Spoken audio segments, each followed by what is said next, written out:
The Big 12 Conference is like Rocky or Loki or Jason Derulo. Every time you think they're dead, they show up in Asgard as their dad, or you see they have a YouTube with 1 million subscribers where they steal other people's TikToks and put their own music on it. And just like those Revenants, the Big 12 has fought off death multiple times. Not once, but twice in conference realignment have they faced death and found a way out of it. First in 2011 and 2012 when Missouri, Texas A&M, and Nebraska all left town for either the SEC or the Big Ten, and they put them below the number of teams needed for a conference to have a conference championship game. And that cost them dearly, especially in the first college football playoff discussion when they were coming up with the seeds. Both Baylor and TCU were jumped over by Ohio State because they were co-champions of the Big 12, and Ohio State made it into the field and then obviously won the national championship. But they found a way to regroup as a conference after that initial year. And in 6 out of the 10 years of the 4-team playoff, they at least had one representative in the field. And then in 2021, the unthinkable happened. The two stalwarts of the conference, Texas and Oklahoma, announced they were going to be joining the SEC starting in the 2024 season. And to everyone watching, that had to be the death knell of the conference. In 2 straight conference realignment cycles, we saw the Big East die, and we were witnessing the start of the Pac-12's death, and it seemed like the Big 12 was going to follow in their footsteps. But they found a way to regroup and pick over the bones of the Pac-12 and steal some teams from the G5 and pull them up, and they found a way to make a conference of 16 teams. But the winds of change never stop blowing, and neither do the SEC and the Big Ten, am I right? So the way I see it is the Big 12 is facing one of 2 fates if they don't make substantial changes ahead of the 2026 deadline when the CFP is bound to change. The first is the more gruesome of the 2. It's either that the Big Ten or the SEC find some values in maybe the Texas schools or maybe some of the more northern schools in the Big Ten's case. They start to pluck them, and the Big 12 goes the way of the Big East and the Pac-12. Or the ACC is the conference that starts getting plucked first, and in a desperate attempt to stay afloat, they start to take the Big 12 schools, and then both conferences drop in relevancy. The second of those fates is that the way that the Big Ten and the SEC restructure this college football playoff that they're going to do in 2026 squeezes out the Big 12 and leaves them with only one playoff spot. And then that just makes them a slightly elevated G5 conference. And considering that the Big 12 was the only conference of the Power 4 conferences that had only one team participating in the playoff, you could make an argument that they're already at that stage in their life. But I like what the Big 12 did last season, so I come with a solution. That's right. College football's newest All-American Fix-It Man comes with a proposition for the Big 12 to zag while the entire rest of the college football ecosystem zigs right into corporate America's traps. Introducing the Big 12 Conference Playoff. The idea here is, instead of fighting the squeeze, embrace it. If you don't want us to play in your playoff, then we're going to take our ball and go make a playoff of our own. So with the whole 16-team conference, we'll just split it into 2 8-team brackets at the end of the season, one for the winners and one for the losers. The winners bracket will crescendo into the conference championship game, which would in all likelihood send the conference's 1 or maybe 2 participants into the college football playoff, but we'll get to that later on. The losers bracket would give bottom half teams a chance to end their season on a high note, and not in some bowl game thousands of miles away with 10, 15,000 people at it, but within the conference footprint so their fans can actually attend the game and make it a popping experience. A setup like this is tailor-made for the modern Big 12 because last season, their first of the current conference composition, 9 teams went into the final week of the season with a chance at the conference championship game.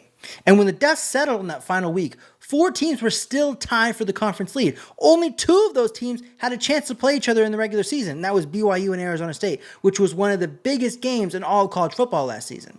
So because none of those teams had a chance to play, we had to go through a list of tiebreakers, including win percentage against common conference opponents, which is a crazy thing to have when you have so many teams in your conference, and we end up getting Iowa State and Arizona State in the conference championship game. While it was an amazing end to the first season of the new Big 12, it never really made much sense why both Iowa State and Arizona State made it over Colorado when none of the teams played each other. And it was a waste of so much potential taking all of these teams and boiling it down to tiebreakers when we could just see him do it on the field? So in this new era of anything goes college football, let's not try to boil a 16-team conference into the old 12-team setup. Let's do what I just said. Make all those teams fight it out on the field and prove who's the best team in the conference. Right now, this conference plays 9 conference games, which is great. Some conferences aren't doing that, and 3 non-conference games. But with my proposal, the All-American Fix-It-Man proposal, you would cut off one of each of those games, so you would play 8 conference games and 2 non-conference games. And then each team would be guaranteed 2 additional conference games in the playoff, with the championship game of both the winner's bracket and the loser's bracket being the 3rd game for any teams that make it. So if you're keeping track at home, that means that there would then be 10 conference games. Each team would play the required 12 games, and there would be an additional 2 teams that get the additional 13th game with the loser's bracket championship game. So to make it a little clearer, let's just look at what it would look like last season. And obviously it's not going to be exact because we didn't have the regular season set up for this, but we're just going to take the conference standings going into the last week of the season and see what that playoff would look like. So in our winner's bracket, we have the 1 seed Arizona State taking on the 8 seed Texas Tech. Number 2, BYU would take on number 7 TCU. 3, Iowa State versus 6, Baylor. And then the 4-5 with Colorado and Kansas State. And all of the first and second round games, we played at the higher seeds home stadium. And in order to make the seeding matter the most, we'll reseed after each round. So say all the higher seeds win in the first round. Arizona State, BYU, Colorado all win, but Baylor also wins with the upset over Iowa State. Then in the second round, Arizona State would play the lowest seed remaining, which would be Baylor instead of Colorado, who the bracket would have them playing just by a matter of how it's set up. With all that, we would also keep the championship game in Dallas because it's the centralmost location and probably the best stadium in the conference footprint. And this could very well become the most popular conference championship game in all of college football, especially if we have a couple nail-biters in the first 2 rounds leading up to the conference championship game. What's really great about this setup is that when you look at the 8 teams in the winner's bracket, can you tell me which one of those programs is obviously a class above any of the other programs in the top 8? In all other power conferences, you have this kind of class setup. You have in the Big Ten, the Ohio State, Oregon, Michigan, Penn State level. They're all kind of creme de la creme. These are national powers in that conference. And then right below that, you have some mid-tier levels, the USC, Washington, Wisconsin, Iowa, maybe Indiana. These teams that can be a national program. Maybe you throw Michigan State in there. Teams that can be a national program. They can have those glimpses of being a power for a season or 2, but they're not going to sustain like those top tier programs do year in and year out. And then you have everyone else who might have a good year in the conference. Maybe they'll have some kind of relevancy in the top 15, but they're never ever going to consistently compete even at a conference level. And that's not just true in the Big Ten. That's true in the SEC with the Alabama, Georgia, Texas tier that you have. The ACC has their Clemson, FSU, well, at least as long as they're in the conference, and their Miami level.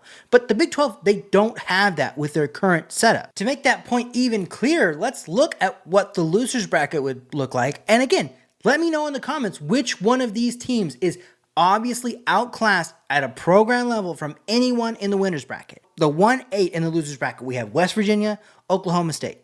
2-7, we have Kansas and Utah. Then we have Cincinnati and Arizona in the 3-6. And finally, Houston and UCF round out the bracket with the 4-5. So maybe the teams that you look at that are obviously being outclassed at a program level are Cincinnati, Houston, and UCF, the teams that they pulled up from the G5. But if you really remember, Cincinnati made the 4-team playoff just a couple years ago.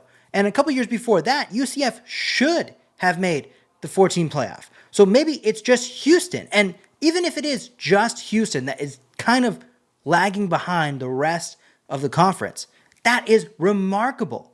It's not the best setup for how the CFP is currently picked, but it's something. It's different. And that might just be the most important thing as we get into whatever this next stage is going to be with the CFP. Right now, it looks like the SEC and the Big Ten are going to carve out 4 guaranteed spots for each of their conferences, leaving the ACC and the Big 12 with maybe only 1 or 2 apiece for their entire conference.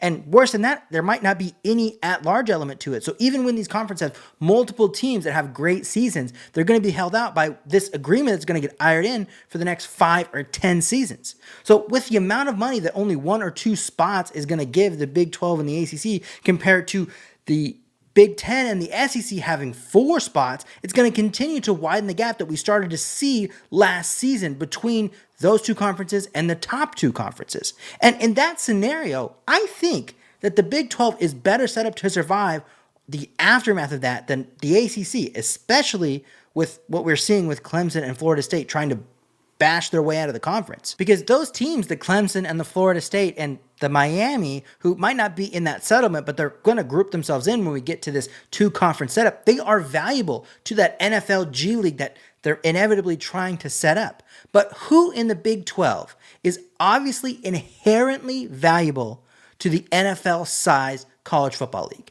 Maybe it's Colorado, but that's really only if Deion signs a lifetime contract that says he can't leave for Florida State at the drop of a hat. Or maybe you're looking at BYU, but it seems like they're still getting overlooked, which personally I don't get. That right there is East Coast bias. If any of you grew up in the West Coast, specifically the Pacific Northwest, then you know half of your class growing up was Mormons. So they have a fan base. They have an athlete base. They will always be a big draw. In all actuality, there is no top tier program in all of the Big 12, even those 2 that I named. So after a decade of trying to find a way to reformulate, after getting picked over time and time again, the conference now should just focus on the teams that they have and finding their niche in the new age of college football instead of trying to be something that they're not. And from what I can tell about this new age of college football, the main tenet is that there are no rules. And we're especially seeing that there's no rule when it comes to squeezing out whatever money you can possibly get from these TV networks that are looking for live college football. So the Big 12 should embrace its role as a second-tier conference. They shouldn't compare themselves to the Power 5, and they definitely shouldn't compare themselves to the G5. They should find a way to get Fox or NBC or really anybody that's not ESPN, who's the one that's behind all this fucking around and squeezing the college football world together, to air this tournament. Give them a contract for this tournament and make up whatever money they're going to lose from this power play that the Big 12, the Big 10, and the SEC are playing with the college football playoff. Because like I pointed out, the Big 12 has something that no other league has, and not even the mini NFL will have, and that's parity. Usually, I'm not a huge fan of parity, especially in pro sports, because I think it gets in the way of story, which is one of the biggest sellers of sports to a wider market.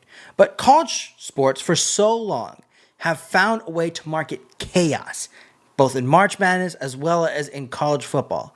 And with all of the changes that we're seeing at the top end of college football, the biggest powers in the sport, ESPN and these conference commissioners, are smoothing out the chaos and hacking away at that soul that has been branded so well over the last 30, 40, 50 years in college football. So the Big 12 can say, we have that. We had 9 teams with a chance to get in the conference championship game. 9 teams finished within 2 games of first place in our conference. So we can offer a bit of chaos that you guys have loved for years and give you a different look at our corner of the college football world. And it's not just in the playoff itself. It's in the lead up to the playoff as well. Think about the battle for the 8th seed, right? Those teams are probably going to be in a bowl game in any other season. But if you can get the 8th seed, all you need is 3 wins. And you can go from that bowl eligible team to a playoff team. And that's kind of what Arizona State did this last season. They were picked to finish like 13th in the conference. They had a slow start and they got it together. And they ended up having huge ticket prices to one of the biggest games at their home stadium against BYU. And that was great, but again, I think that there was so much potential lost last season because it ended up being decided by all these tiebreakers and took away from the magic of those last couple of weeks of the Big 12 season. So in order to take advantage of the chaos that should be a part of this conference year in and year out, You have to plan for the chaos. And as we've seen in these 16-team or 18-team conferences, it's really difficult to predict what the best matchups are going to be. They didn't know that BYU and Arizona State were going to be such a big matchup. The Big Ten didn't know that Ohio State and Indiana in like week 11 was going to be huge for not only their conference championship game, but for the college football playoff. So you have to plan for that. And with the Big 12, if they take on this tournament setup, then they're going to be set up for that. In this last season, where you have only 2 of the top 4 teams playing each other, the tournament takes out that guesswork. The top teams in the conference are guaranteed to play each other at the end of the season. You're going to get those top 4 teams, top 8 teams, all in matchups that are not only regular conference games, but they have stakes built in because it's win or go home. So that all adds more intrigue, which means more eyes, which means more money, and more importantly, more pressure on the CFP committee to include those teams after the entire nation has watched a strong run through the conference playoff. And I think that most conferences, aside from the Power 2, could benefit from this playoff, especially the G5 and the Big 12, but maybe even the ACC. I think that right now they probably could do something better. So all put together their own end of season thing later on this offseason. But if they lose their top teams, then definitely going to this playoff model would be great. But right now, it seems like the clock is ticking on everyone that's not an ESPN darling. And that might even include some of these lower end teams in the top tier conferences. So if you're just waiting for your conference to figure it out for you and then trying to regroup if they don't, then you might just be running a fool's errand. Because teams like Rutgers and Maryland and Vanderbilt might just find themselves in a free fall like we saw Washington State and Oregon State these last couple years if their conferences don't see value in keeping them around with the rest of these super top-end programs that they have running their conferences. But those teams might not see value in making radical changes when they're in the good graces of their conferences for the time being. The Big 12, on the other end, is already an island of the misfit toys. Nobody wanted these schools. That's why they're in the Big 12. So as a conference, they should look at each other and say, let's swing for the fences. Let's shake up this new status quo that everyone's being forced into and just kind of accepting that corporate America is going to take over college football. Nothing is sacred anymore, as we're seeing. So buy into that. Don't bend the knee to these new self-appointed college football overlords. Change the game entirely as a conference and flip the bird to all of those SEC and Big Ten teams that left you in no man's land and left your entire conference for dead when they jumped ship and went to chase money. Make something that's cooler and that the people will love with the Big 12 Conference Tournament. Thanks for watching that video. Make sure that you like and that you're subscribed to my channel. And if you've made it this far, leave a comment below. Let me know what you think. If you'd like to watch more of my videos, I got them for you. On this side here, I've got my video about conference realignment in the perfect Power 5, so check that out if you like these ideas about changing college football. Up here, I've got the effects of college football conference realignment and the SEC, my most popular video. Other than that, I got my subscribe link over here, and we'll catch you next time. See ya!